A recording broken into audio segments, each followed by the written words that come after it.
Hello aspirants, welcome to Eternal Nursing Education. This is Somnath दास। तो आज का टॉपिक है प्री ऑपरेटिव केयर। ठीक है, तो प्री ऑपरेटिव केयर ये जो टॉपिक है, इस टॉपिक में हम जितने भी नर्सिंग रिलेटेड जितने भी इम्पोर्टेंट रहे मतलब टॉपिक्स आएंगे, पॉइंट्स आएंगे, मैं आपको वो सब शेयर करूँगा। उसके साथ साथ हम ये जो प्री ऑपरेटिव टॉपिक का जो MCQ है उसको भी सॉल्व करेंगे। ठीक है, तो विदाउट वेस्टिंग एनी टाइम चलो स्टार्ट करते हैं। अगर आपको ये सब जो भी पॉइंट मैं आपको बताऊंगा, अगर आपको नोट करना है तो आप अपने फेयर नोट में अच्छे से नोट करिए। ठीक है, लेकिन मैं जो MCQ दूंगा वो आप इधर स्क्रीनशॉट निकाल लो या फिर अपने फेयर नोट में नोट कर लेना। ठीक है, तो चलते हैं फिर। तो आज का टॉपिक है प्री ऑपरेटिव केयर। तो लिखो, क्या है आज का टॉपिक? Pre operative care. ठीक है, पहले ये समझो ये प्री ऑपरेटिव होता क्या है। पहले केयर को बाद में समझेंगे, पहले ये समझो कि प्री ऑपरेटिव होता क्या है। ठीक है, चलो मैं आपको एक सिनेरियो देता हूँ कि प्री ऑपरेटिव को कैसे याद रखना है, क्या है ये। ओके, मे भी आप लोगों को पता होगा, लेकिन ये उन लोगों के लिए है जिनको नहीं पता, जिन लोगों को कन्फ्यूजन होता है कि pre operative, intra operative, post operative. देखो क्या होता है, हॉस्पिटल में कोई एक पेशेंट अपना प्रॉब्लम के साथ आया कि जैसे उसका कुछ मतलब उसको फ्रैक्चर हुआ है या फिर उसको ट्यूमर हुआ है या फिर एनी काइंड ऑफ प्रॉब्लम हुआ है, तो सर्जन कंसल्टेंट क्या करेगा, डॉक्टर उसको एडवाइस करेगा, मतलब उसको ट्रीटमेंट करेगा। कैसे ट्रीटमेंट करेगा? इधर उसको मेडिकल इंटरवेंशन करेगा, उसको मेडिसिन देगा, या फिर सर्जिकल इंटरवेंशन करेगा, या फिर उसका सर्जरी होगा। ठीक है, जिनका मेडिकल हुआ उनको दवाई देकर उनका ट्रीटमेंट होता है। कुछ होता है जैसे कि अगर फ्रैक्चर हो गया या फिर ट्यूमर हो गया या हार्निया हो गया या फिर कैंसर है, तो उन सबको क्या करना होता है, हमें सर्जिकल इंटरवेंशन करना होता है। ठीक है, तो उस केसेस में ओके, सर्जिकल जो होता है उधर उसके लिए हम क्या होता है, एक स्पेसिफिक एरिया होता है जहां पर हम सर्जरी परफॉर्म करते हैं, तो उसको क्या बोलते हैं, OT, ऑपरेशन थिएटर।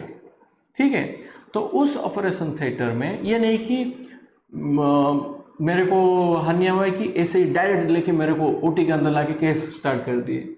ठीक है, ये होता है ओनली इमरजेंसी केसेस में, जहां पर अगर किसी को इंजरी हो गया ब्रेन में, तो उन लोगों को क्या करते हैं हम, जो केसेस जो सर्जिकल इंटरवेंशन उसको हम बोलते हैं इमरजेंसी OT परफॉर्म करते हैं उन लोगों के लिए। ठीक है, तो उस पेशेंट को भी एक फेज में गुजरना होता है, चाहे कोई भी सर्जिकल इंटरवेंशन को उनको एक फेज में कवर करना होता है। ठीक है, जैसे कि ये समझ लो, मैं आपको एक डायग्राम के थ्रू समझा रहा हूं।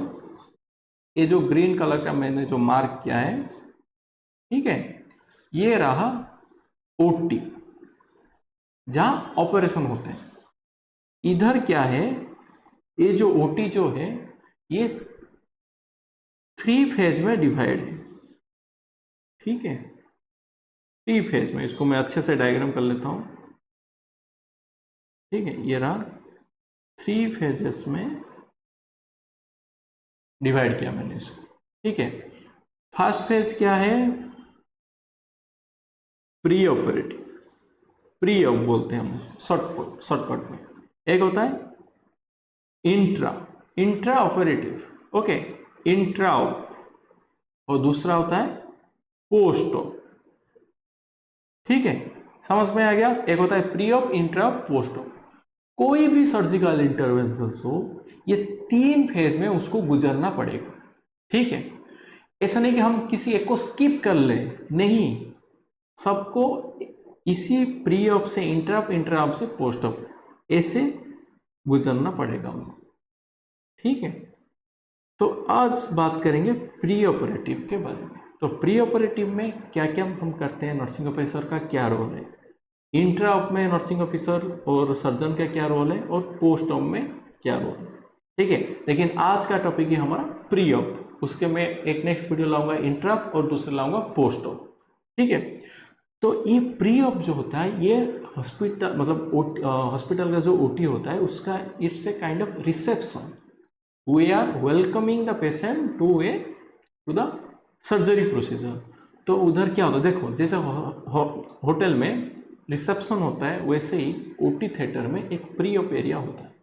Okay, it's a kind of reception area. वहाँ पर पेशेंट आते हैं, नर्सिंग स्टाफ जो होता है, नर्सिंग ऑफिसर उसका केयर करते हैं, या फिर उनको जो जो नीड होता है, जो जो चेकलिस्ट फुलफिल करना होता है, उसको चेक करते हैं। ठीक है, तो समझ में आ गया प्री ऑप क्या होता है। और इंट्रा ऑप में क्या होता है, सर्जरी होते हैं। एग्जैक्टली जिस चीज के लिए पेशेंट आया है ये होता है इंट्रा ऑप में। और पोस्ट ऑप में क्या होता है, पोस्ट ऑप में सर्जरी के बाद पेशेंट को ऑब्जर्वेशन पीरियड में रखते हैं ओटी के अंदर। ओटी के अंदर ही 3 रूम होते हैं, मतलब 3 एरिया होते हैं। एक होता है प्री ऑप एरिया, एक होता है इंट्रा ऑप, एक होता है पोस्ट ऑप। ओके, तो प्री ऑप एरिया में होता है पेशेंट को वेलकम करके, मतलब उसका जो जो जो सर्जरी होने वाला है उसके लिए जो जो प्रिपरेशन चाहिए वो प्री ऑप एरिया पर होता है। प्रिपरेशन एरिया बोलते हैं इसको, pre op area. Intra op में एग्जैक्ट सर्जरी होता है जो एक्चुअली हमें परफॉर्म करना है। ठीक है, और एक होता है post op area. Post op area में क्या होता है, सर्जरी के बाद पेशेंट को हम रखते हैं ऑब्जर्वेशन एरिया में। ठीक है, अब बात करते हैं प्री ऑप एरिया में नर्सिंग ऑफिसर का क्या क्या रोल होता है। ठीक है, तो लिखो मेरे साथ,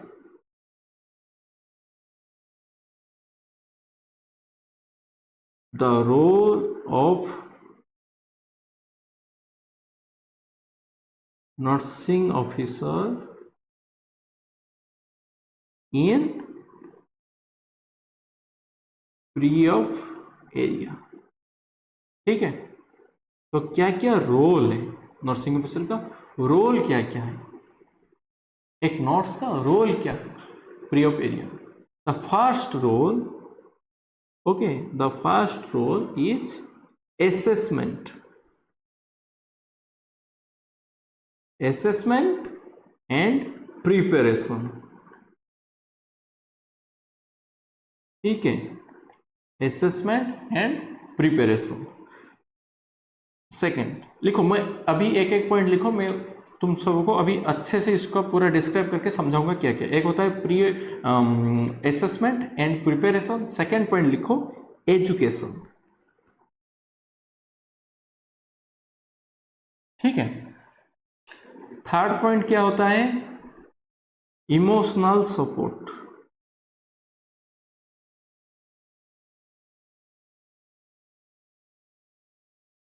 ठीक है, चलो समझते हैं ये सब जो जो पॉइंट लिखा क्या, इसका मतलब क्या है। असेसमेंट मतलब पेशेंट का जो हमें करना है वो करना है फिजिकल असेसमेंट जो जो चाहिए, या फिर असेसमेंट मतलब ये समझ लो कि पेशेंट का रेस्पिरेटरी स्टेटस क्या है, पेशेंट का वाइटल क्या है, पेशेंट का जो जिस मतलब जिस साइट में उसका ऑपरेशन होने वाला है वो साइट पार्ट प्रिपरेशन हुआ है कि नहीं, समझ में आ रहा है। ये सब चेक करना है कौन से साइट में होगा।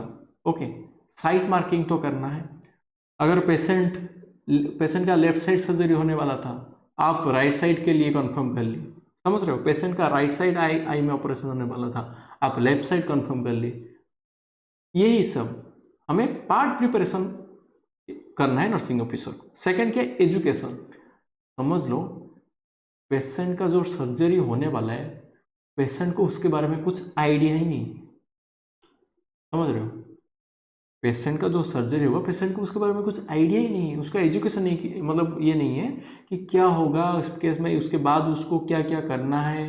ठीक है, इसलिए नर्सिंग ऑफिसर उसको एजुकेट करना है कि देखो आपका ये केस होगा, इसके लिए आपको ये प्रिपरेशन करना है।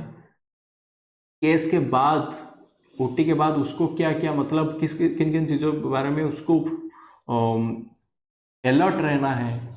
समझिए किसी को हिप रिप्लेसमेंट सर्जरी होगा, अगर पेशेंट को उसके बारे में कुछ पहले से आइडिया नहीं होगा, मतलब उसका कुछ एजुकेशन नहीं हुआ होगा, तो पेशेंट क्या करा, हिप रिप्लेसमेंट सर्जरी में क्या होता है, पेशेंट को नीचे बैठना नहीं चाहिए। अगर सर्जरी के बाद पेशेंट नीचे बैठ गया तो उसका क्या होगा, हिप डिसलोकेट हो जाएगा। यही सब चीज़ें पेशेंट को क्या होना चाहिए, पहले से ही पता होने चाहिए। तो इसके लिए इसलिए क्या है, नर्स का रोल क्या है, एजुकेशन, पेशेंट को एजुकेट करना है। ओके, फर्स्ट पॉइंट क्या है, फिजिकल असेसमेंट करना है, पेशेंट का कंडीशन कैसा है, स्टेटस कैसा है, ठीक है। Second point education. Third point emotional support. अगर देखो कोई पेशेंट क्या होता है ना, सर्जरी के लिए वो डर जाते हैं, किसी को हॉस्पिटल क्या मतलब हॉस्पिटल है किसी को हॉस्पिटल जाना पसंद नहीं, हॉस्पिटल के जो स्टाफ है उनको भी हॉस्पिटल जाना पसंद नहीं है, समझ रहे हो। तो इसलिए देखो जो हॉस्पिटल रोज जा रहे हैं उनके लिए तो ये नॉर्मल रहेगा, लेकिन जो जो लोग हॉस्पिटल मतलब जो होते हैं उनको पता ही नहीं, जो ब्लड देखते ही डर जाते हैं, अगर उनका सर्जरी होगा तो समझो कितना पैनिकनेस होगा उनका, कितना एंजाइटी होगा, उनको रात में नींद नहीं आता। पेशेंट को एक मतलब जिस दिन सर्जरी हुआ उसको एक दिन पहले उसको रात को नींद नहीं आता, इसलिए उसको एंजियोलाइटिक देते, उसको पता है कि नहीं, ड्रग्स देते हैं हम उसको, ठीक है। तो यही इसी के लिए पेशेंट को क्या, नर्स को क्या करना है, उसको इमोशनल सपोर्ट देना है कि अगर पेशेंट को कुछ मतलब उसको कुछ पता नहीं है, अगर पेशेंट एंशियस है तो उनको अवेयर करना है, मतलब उनको एजुकेट करना है, ठीक है, उनको सपोर्ट करना है, इमोशनल सपोर्ट देना है कि नहीं आप टेंशन मत होइए, आपका सर्जरी जो होगा अच्छे से होगा, ठीक है। उनको इमोशनल सपोर्ट देना है, अगर उनका कुछ डाउट है तो उसको क्लियर करना है। समझ में आ गया। तो नेक्स्ट 4 पॉइंट क्या है, पेशेंट हिस्ट्री, सबसे मोस्ट इंपोर्टेंट, पेशेंट का हिस्ट्री लेना है, और क्या लेना है, एंड रिकॉर्ड्स।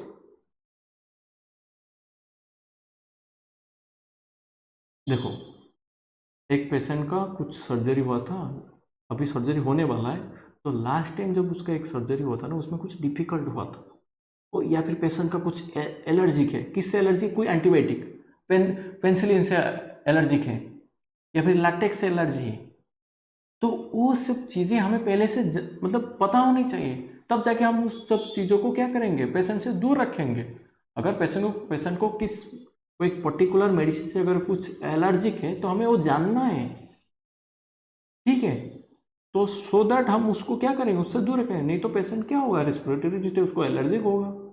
हमें ये सब चीज़ों से दूर रखना है पेशेंट को, हमें हिस्ट्री, प्रॉपर हिस्ट्री होना चाहिए, ठीक है।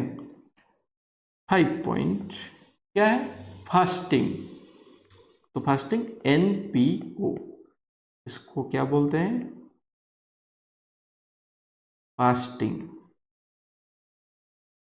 फास्टिंग NPO का फुल फॉर्म ये लिखो, नील पर ओएस, इसका मतलब है नथिंग बाय माउथ। ये क्वेश्चन, ये एक ना वन लाइनर क्वेश्चन थे, आज तक एग्जामिनर का दिमाग में क्या चल रहा है किसी को कुछ नहीं पता, वो कुछ भी सवाल पूछेगा, यही सवाल पूछेगा, आप सोचोगे एनपीओ का मतलब आप सोचते होगे कि नील पर ओरल या फिर नील पर माउथ ये है, लेकिन एग्जैक्ट उसका मतलब ये है नील पर ओएस, समझ रहे हो, नील पर, उसका फुल फॉर्म है नील पर ओएस, इसका मतलब है nothing by mouth. Okay sorry, आपको नहीं दिख रहा है डिस्प्ले में, रुकिए मैं कवर कर रहा हूं, तो I am covering the display, रुको, यस। तो ये देखो एनपीओ का मतलब नील पर ओएस, ठीक है, नील पर ओएस, इसका मतलब एनपीओ का फुल फॉर्म है नील पर ओएस।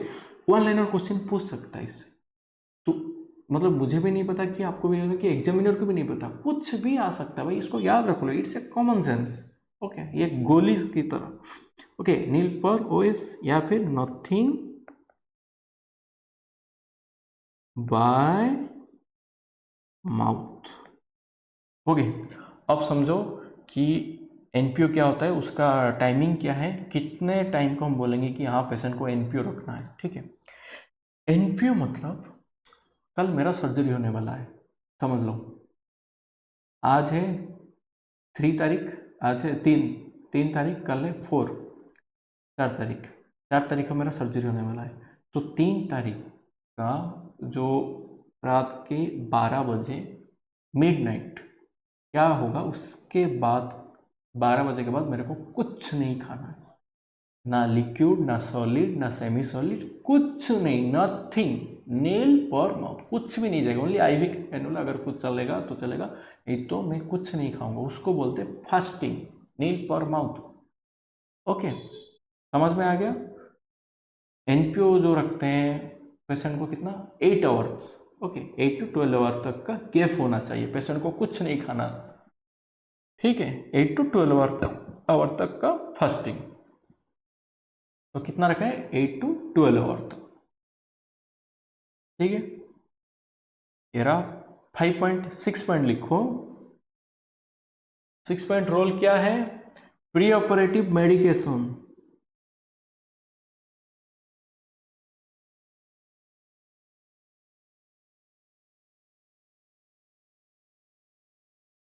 अगर पेशेंट का कुछ, अगर कंसल्टेंट या फिर सर्जन ने कुछ मेडिकेशन एडवाइस किए, या फिर एनेस्थेसिया टीम अगर कुछ मेडिसिन अगर एडवाइस किए हैं, तो वो सब मेडिसिन अच्छे से पेशेंट को जैसे मिला हुआ ठीक डोज से पेशेंट को मिलना चाहिए। जैसे कि अगर समझ लो पेशेंट को एसिड रिफ्लक्स हो रहा है, क्योंकि भूखे रहने के कारण पेशेंट को क्या होता है, ये कॉमन होता है कि पेशेंट को एसिडिक मतलब उसको वोमिटिंग होता है, नोजिया फीलिंग होता है। ओके, तो उस केस में पेशेंट को जैसे प्रॉपर मेडिसिन मिलना चाहिए, जैसे पेंटॉप, ठीक है, या फिर और भी बहुत सारे मेडिसिन हैं जो पेशेंट को हम प्रोवाइड करते हैं। हम पढ़ेंगे, एमसीक्यू में आएगा सब क्वेश्चन, मैं सब कुछ क्वेश्चन रखा हूँ, जितना भी नॉट साइड पूछेगा क्वेश्चन सारे एमसीक्यू ढूंढ के रखा हूँ उसमें, ठीक है। तो क्या क्या नर्स का रोल क्या है प्री ऑपरेटिव में, फर्स्ट रोल क्या है, असेसमेंट एंड प्रिपरेशन, ठीक है, ये देखो असेसमेंट एंड प्रिपरेशन। सेकेंड क्या करना है, एजुकेशन करना है, पेशेंट को एजुकेट करना है सर्जरी के बारे में, ठीक है, और उसके बाद उसको क्या क्या मैनेजमेंट करना है, ये सब कुछ डिटेल्स पेशेंट को होना चाहिए। पेशेंट को क्या अरे कुछ पेशेंट होते हैं उनको पता भी नहीं उनको डिजीज क्या है, बस उनको उनके जो घर वाले होते हैं बस वो ही लेके आते हैं, पेशेंट को कुछ नहीं पता कि क्या हुआ है क्या है, उनको कुछ नहीं पता होता है, ठीक है। इसलिए पेशेंट को एजुकेट करना या फिर उनके घर वालों को एजुकेटेड होना बहुत जरूरी है, ताकि बाद में वो कोई मतलब कुछ प्रॉब्लमेटिक क्रिएट ना कर ले कि हमें तो पता ही नहीं था आपने ये कर लिया, ठीक है, समझ रहे हो। थर्ड पॉइंट इमोशनल सपोर्ट देना है। Fourth point patient history, patient का हिस्ट्री लेना है, रिकॉर्ड लेना है, जैसे कि इसके अंदर क्या आता है, अगर समझ लो पेशेंट कुछ एलर्जिक है, कुछ एलर्जिक कंडीशन है, अगर पेशेंट को कुछ एलर्जिक कंडीशन है, ठीक है, तो ये सब में क्या करना है हमें, पेशेंट का हमें हिस्ट्री लेना है, ठीक है, उसका क्या क्या हमें उसको रिकॉर्ड बनाना है, सर्जन को बताना है, ठीक है। 5 पॉइंट क्या है, एनपीओ फास्टिंग रहना है, नील पर ओएस, उसको फुल फॉर्म क्या है, नथिंग बाय माउथ या फिर नील पर ओएस, ठीक है, इसको अच्छे से याद रख लो। 6 पॉइंट प्री ऑपरेटिव मेडिकेशन, जो भी पेशेंट को जो भी मेडिसिन देने चाहिए वो सब कुछ अच्छे से अच्छे डोज, जितना भी रिक्वायर्ड डोज है उसके साथ पेशेंट को देना है, ठीक है। तो चलते हैं, अब हम पढ़ेंगे एमसीक्यू, मतलब नॉट क्या क्या एमसीक्यू पूछेगा, हम सब कुछ आज क्लियर करेंगे, ठीक है। तो चलो, हमारा ये रहा फर्स्ट एमसीक्यू।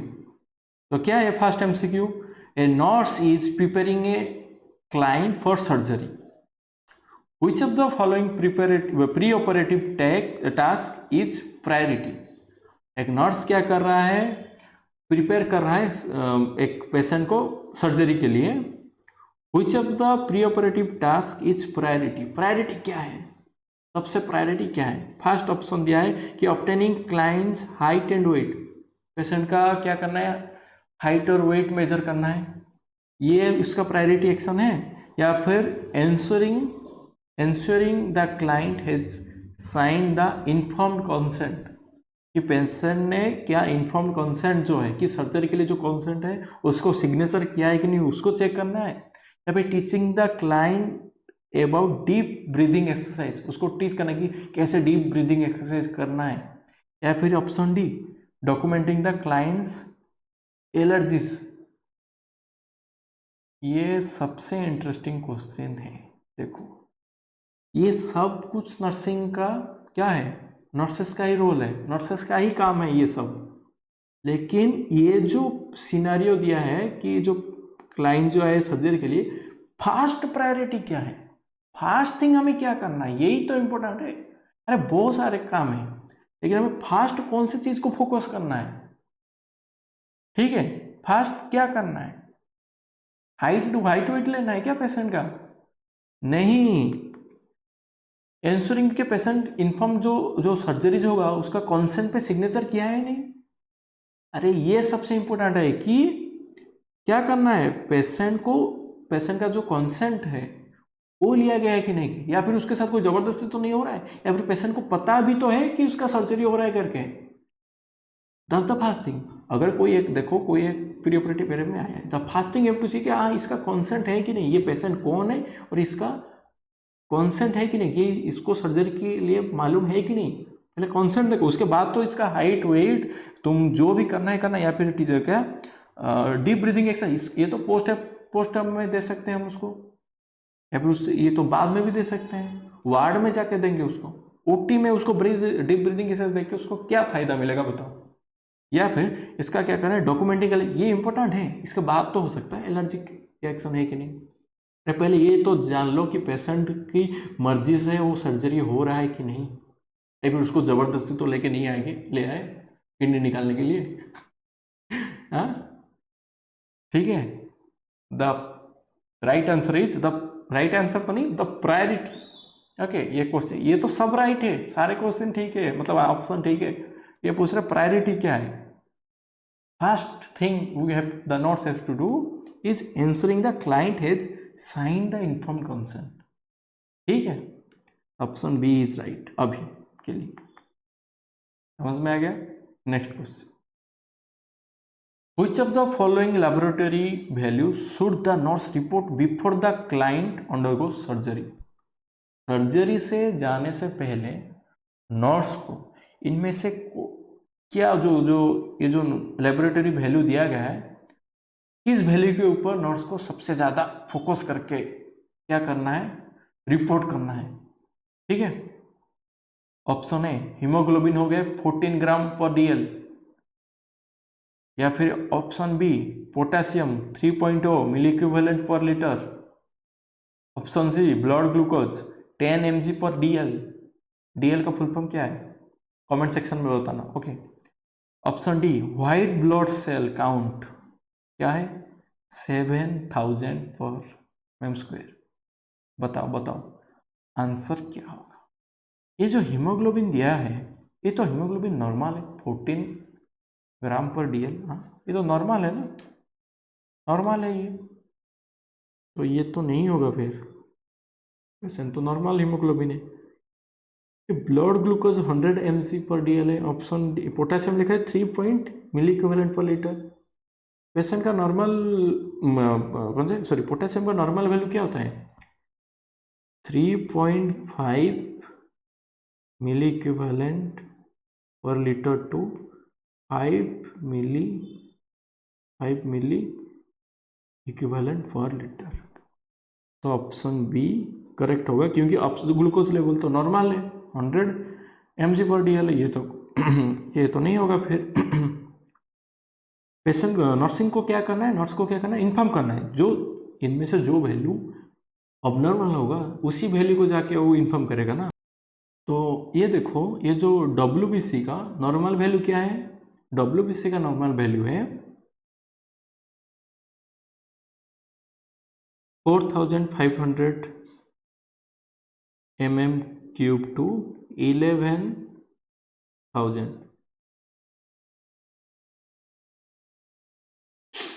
ठीक है। तो ये तो राइट है फिर, मतलब ये मतलब WBC क्या है, सही है, तो इसको इन्फॉर्म करने की जरूरत नहीं है। पोटेशियम के वैल्यू क्या है, कम है, तो इसलिए सर्जन को क्या करना है, पोटेशियम के वैल्यू बताए कि पोटेशियम उसका कम है, ठीक है। तो option B is the right, क्योंकि ये जो बाकी तीन ऑप्शन वैल्यू लैब वैल्यू जो है वो सही है, इसलिए ऑप्शन बी जो है उसके वैल्यू कम है, इसलिए ये अबनॉर्मल है, तो नर्स को क्या करना है, उसको जाके इन्फॉर्म करना है सर्जन को, ठीक है।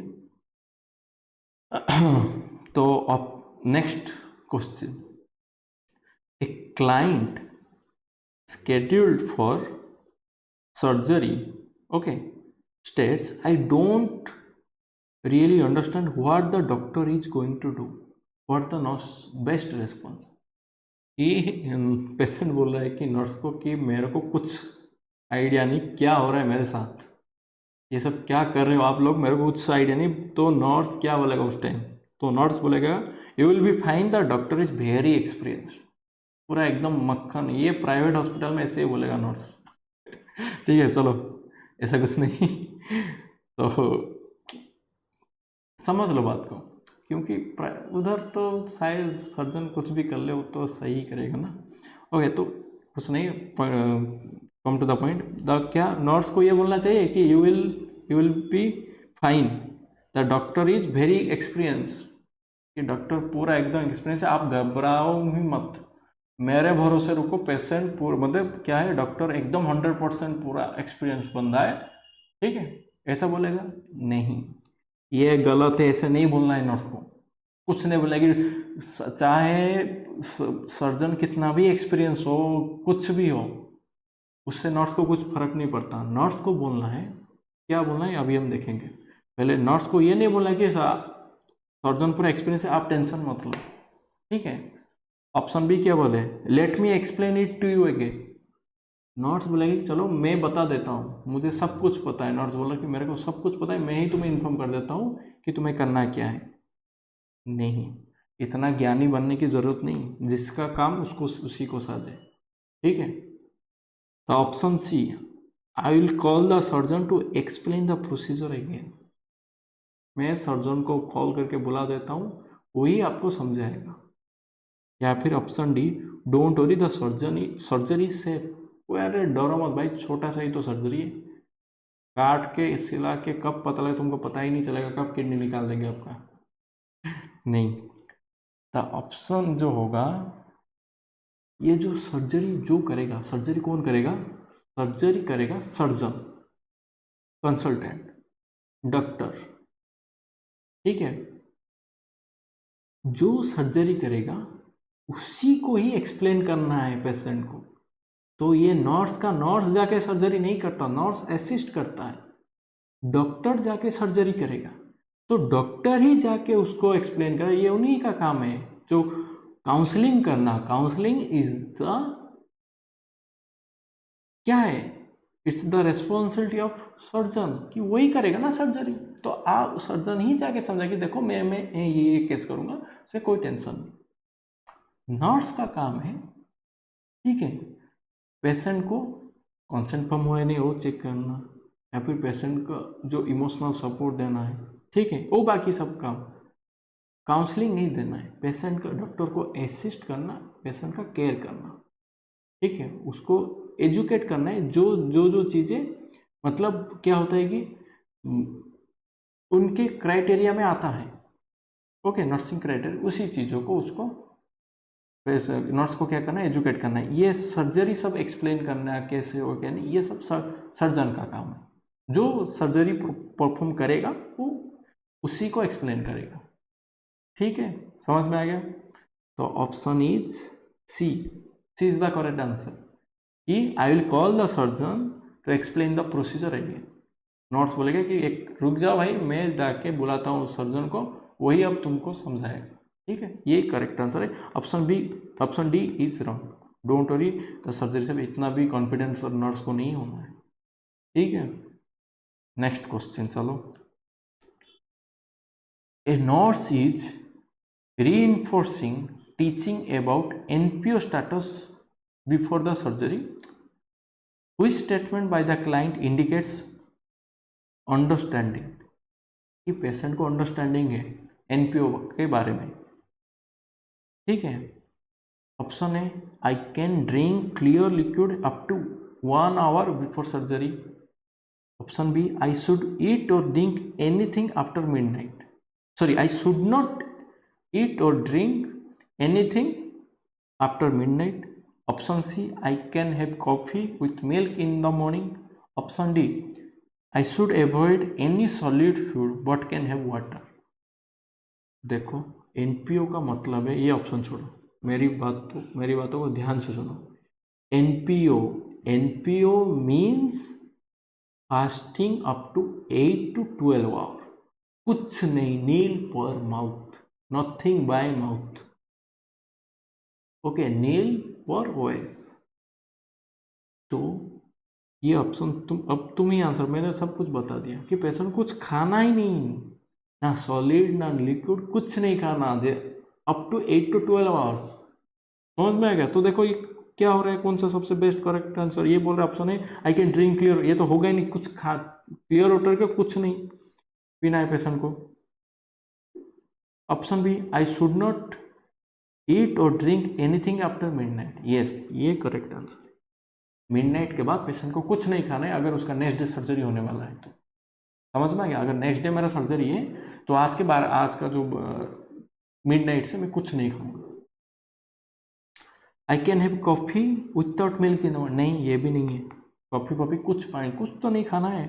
आई option D, I should avoid any solid food but can have water, मैं बस सॉलिड फूड अवॉइड कर लेता हूँ, पानी बस, गला तो सूख ही जाएगा ना, तो इसलिए पानी पी लेता हूँ। नहीं, कुछ नहीं बाबू, ना पीना ना खाना, कुछ नहीं करना, भगवान का नाम जपते रहना बस, जैसे 12 बज जाएगा, ठीक है, के बाद ना खाना ना पीना, ओनली हरि नाम जपो, क्योंकि नेक्स्ट डे सर्जरी है। ठीक है, चलो next, a client scheduled for surgery states, बोल रहा है कि क्लाइंट मतलब पेशेंट, ओके, पेशेंट बोल रहा है कि I am allergic to latex, what action should the nurse take fast, कि बोल रहे कि मेरे को लैटेक्स से एलर्जी है, नर्स का फास्ट एक्शन क्या रहेगा? Notify the surgical team immediately, ठीक है, कि जल्दी से आगे सर्जिकल टीम को बताएगा। या फिर option B, ask what happens when the client is expose to latex, जब मतलब नर्स पूछेगा कि ये जब लैटेक्स जब लगता है तो एक्सपोज होता है आपको, तो आपको होता है क्या, चेंजेस क्या आपको, आपके साथ क्या होता है? या फिर option C, mark the allergy on the client's chart, chart बस ऐसे आप पेशेंट का फाइल में लिखना है कि एलर्जिक है, बस नोट कर देना है क्या mark the allergic on the client's chart करना है? फिर ऑप्शन डी, अप्लाई ए लैटेक्स फ्री आर्म बैंड, इनमें से क्या ऑप्शन रहेगा? ठीक है, जैसे ही पेशेंट बोला ना कि I am allergic to latex, the first thing the nurse should do is, option A सही है, सर्जिकल टीम को तो बताना ही बताना है, ठीक है, ये राइट है, लेकिन इससे पहले नर्स को ये पूछना है कि अगर तुम्हें तो लैटेक्स से जो तुम जो बोल रहे हो जो एलर्जिक है, इससे होता क्या है भाई? पेशेंट बोला कि नहीं लैटेक्स से ना मेरे को बस एलर्जिक होता है, ओके, एलर्जिक मतलब कि मेरे को स्किन में रैशेस हो जाते हैं और कुछ नहीं होता, बस रैशेस। एलर्जिक बहुत टाइप के होते हैं, ओके, एक होता है एलर्जिक जो होता है लोगों को जो रेस्पिरेटरी डिफिकल्टी हो जाता है, ब्रीदिंग, ओके, दूसरा किन किन पेशेंट में रैशेस हो जाता है, और किन किन पेशेंट में रैशेस कुछ नहीं, बस इचिंग होता है, ऐसे सर खुजाते रहेंगे, ऐसे खुजाते खुजाते उनका रेड हो जाता है, ठीक है, और किस में ऐसे पूरा फुल बॉडी पूरा एकदम रेड हो जाता है, ठीक है, ये द फर्स्ट थिंग, इसीलिए the first thing the nurse has to do is to ask कि भाई अगर लगता भी तो है तो तुम्हें क्या हो रहा है, उसके बाद होता है क्या है, ठीक है, उसी हिसाब से सर्जन को इन्फॉर्म करना है। ये आधे अधूरी बातें सर्जन को बताएंगे, फुल इन्फॉर्मेशन हो कि हाँ ये होता है तो क्या होता है। अगर पेशेंट ने बता ही दिया कि मेरे को एलर्जिक, तो उससे बात की बात भी तो बोलो, अगर एलर्जिक हो भी गया तो उसके बाद होता क्या है, ठीक है। अब नेक्स्ट सॉरी, तो इसका आंसर है बी, ठीक है, ऑप्शन ए है, लेकिन इसके बाद ओके कि नोटिफाई द सर्जिकल टीम, इसको बाद में भी आप क्या करते हो, नोटिफाई कर सकते हो, तो इसलिए नहीं होगा, ऑप्शन बी तक प्रायोरिटी पूछा है, फास्ट नोट्स को करना क्या है, ठीक है, ऑप्शन सी भी नहीं होगा, डी भी नहीं होगा, ठीक है।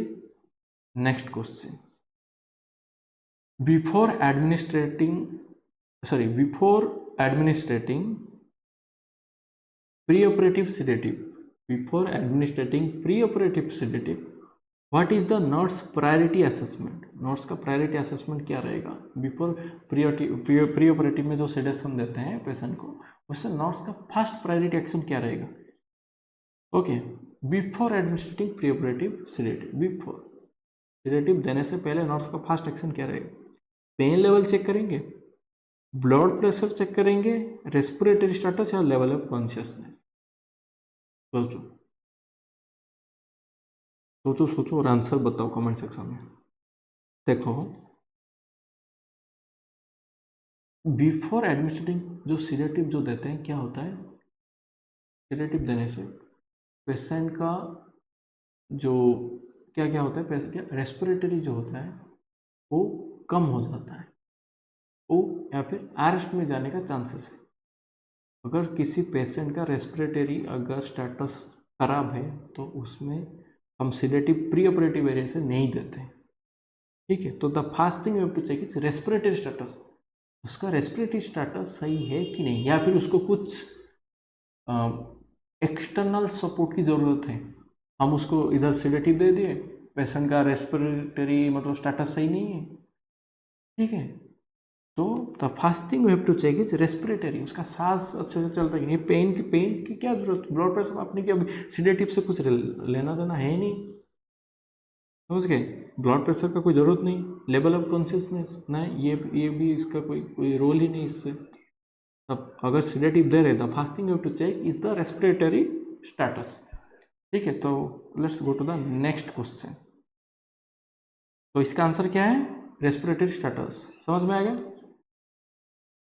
Which preoperative medication is commonly given to reduce gastric acid secretion before surgery? मैं भी बता रहा था ना कि बताऊंगा तुम्हें कि गैस्ट्रिक एसिड सिक्रेशन में कौन सा मतलब मेडिसिन देते हैं, मतलब सर्जरी के पहले, ताकि उसको क्या हो, गैस्ट्रिक एसिड सिक्रेशन ना हो, ठीक है। तो बताओ मिडाजोलम क्या है? Midazolam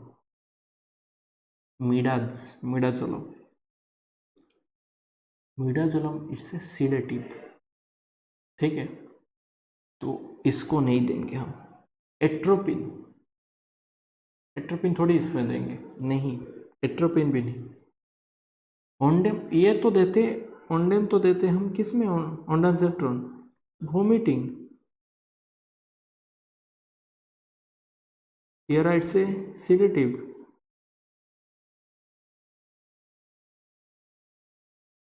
So the correct answer is option B, famotidine.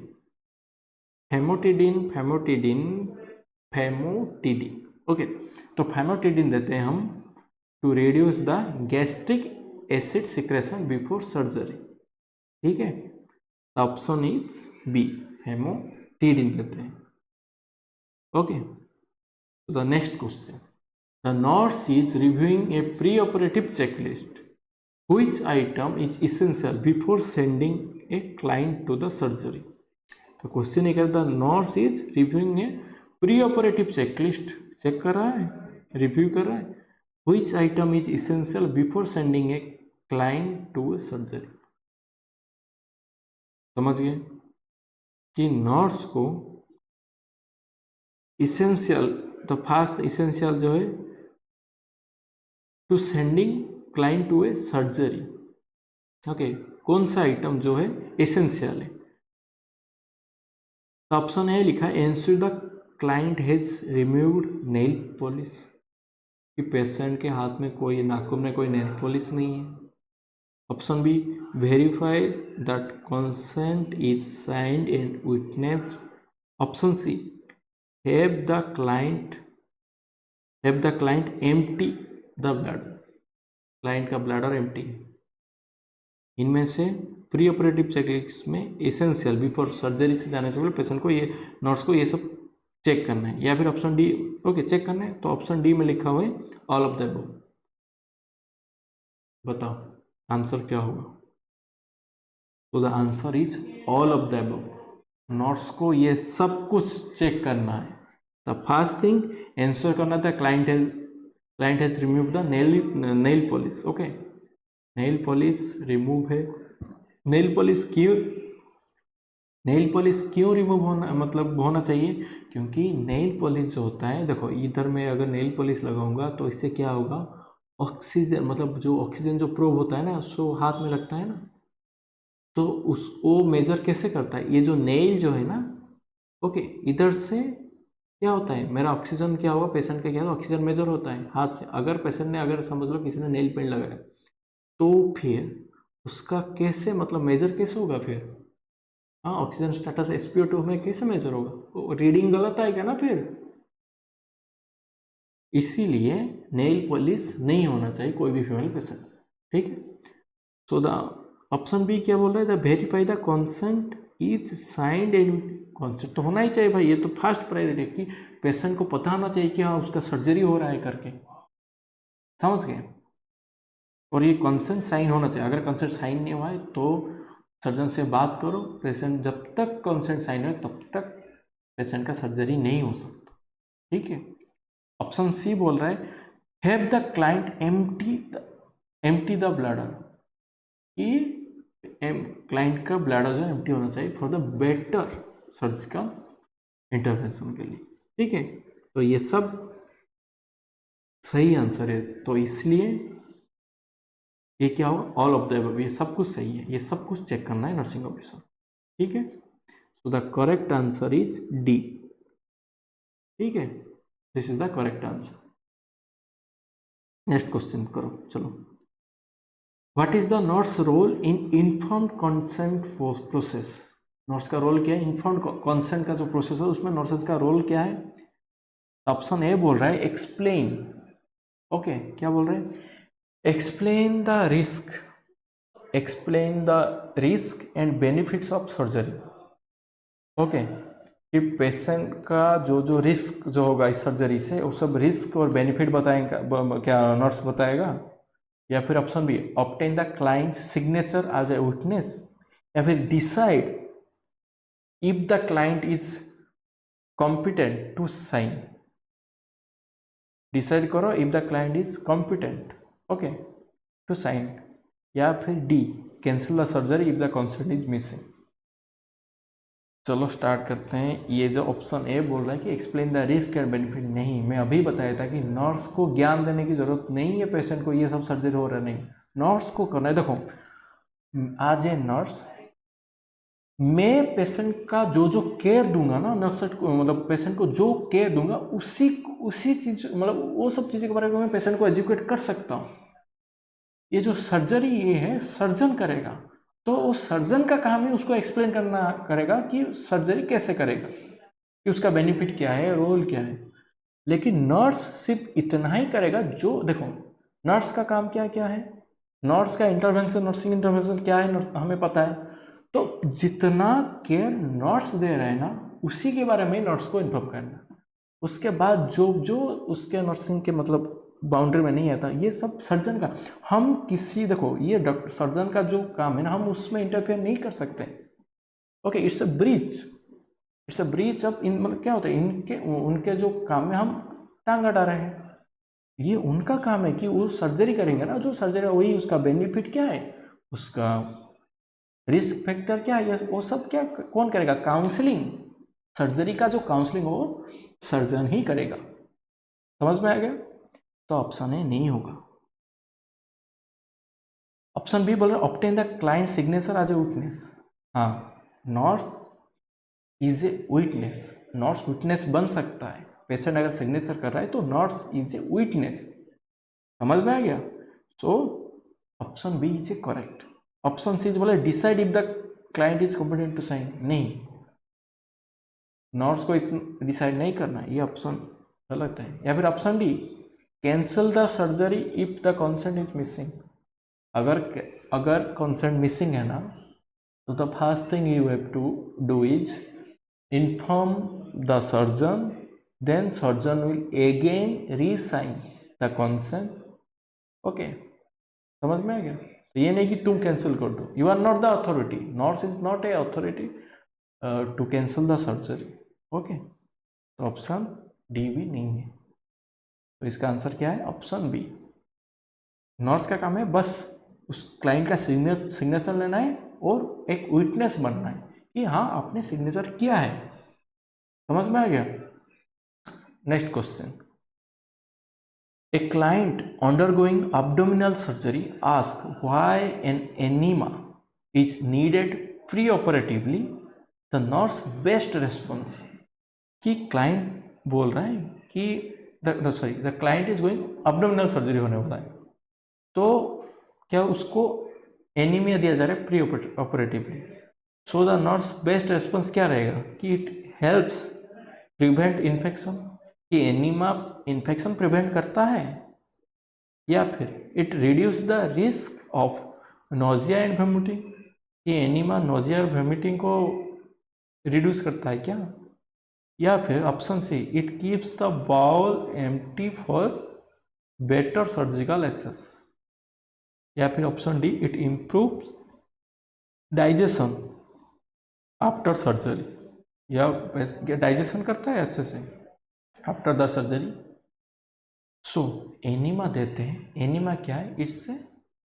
It helps to empty the bowel easily, it's kind of लुब्री मतलब ये क्या करता है enema? Enema it's kind of it's a capsule.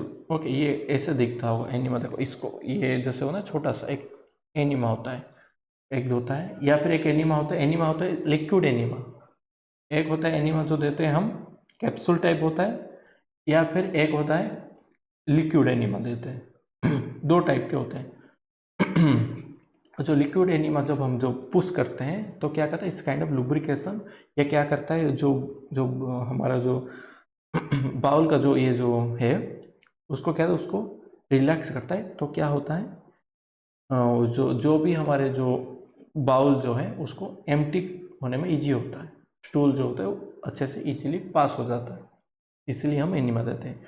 ये कोई इन्फेक्शन प्रिवेंट नहीं करता, ना ही कोई नोजिया और वोमिटिंग को रिड्यूस करता है। ऑप्शन बी भी गलत है। Option C is right, it keeps the bowel empty, bowel को एम्प्टी रखता है और बेटर सर्जिकल एसेस कर सकते हैं, क्योंकि पेशेंट का एब्डोमिनल सर्जरी होने वाला है, इसलिए क्या होता है बाउल को एम्प्टी करने के लिए हम देते हैं एनीमा। ऑप्शन डी भी नहीं कि ये कोई डाइजेशन में कोई हेल्प नहीं करता, इट्स दे रहे हैं क्योंकि हम बाउल को एम्प्टी रखेंगे। ठीक है, तो चलो नेक्स्ट क्वेश्चन, हम जो नेक्स्ट टॉपिक जो पढ़ेंगे, अब तो कोई क्वेश्चन नहीं है, मैं नेक्स्ट वीडियो में आपको पढ़ाऊंगा, क्या पढ़ाऊंगा? Intra operative care. ठीक है, मेरा जो नेक्स्ट वीडियो होगा मैं आपको पढ़ाऊंगा इंट्रा ऑपरेटिव केयर।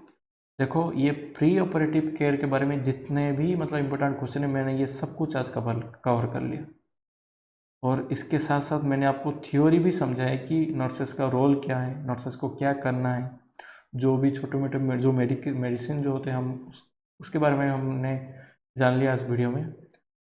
ठीक है, तो इतना ये सफिशियंट है प्री ऑपरेटिव के बारे में जानने के लिए। अब जो हमारा नेक्स्ट टॉपिक रहेगा वो रहेगा इंट्रा ऑपरेटिव केयर। तो इंट्रा ऑपरेटिव केयर में मैं क्या क्या पढ़ाऊंगा मैं आपको? नर्स रोल, इंट्रा में सबसे इम्पोर्टेंट चीज़ होता है WHO चेकलिस्ट। ठीक है, ये सब विथ इम्पोर्टेंट MCQ, ये सब मैं नेक्स्ट वीडियो में कवर करूँगा। ठीक है, तो इससे पहले भी आप चाहो तो ओवरलुक कर लेना उस सब टॉपिक के ऊपर, मैं आपको नेक्स्ट वीडियो में अच्छे से क्लियर करूँगा कि इंट्रा में क्या करना है। के बाद हम पढ़ेंगे पोस्ट। ठीक है, तो आज के लिए बस इतना ही, फिर मिलेंगे नेक्स्ट वीडियो में। ठीक है, आज के लिए bye, tata, see you, thank you.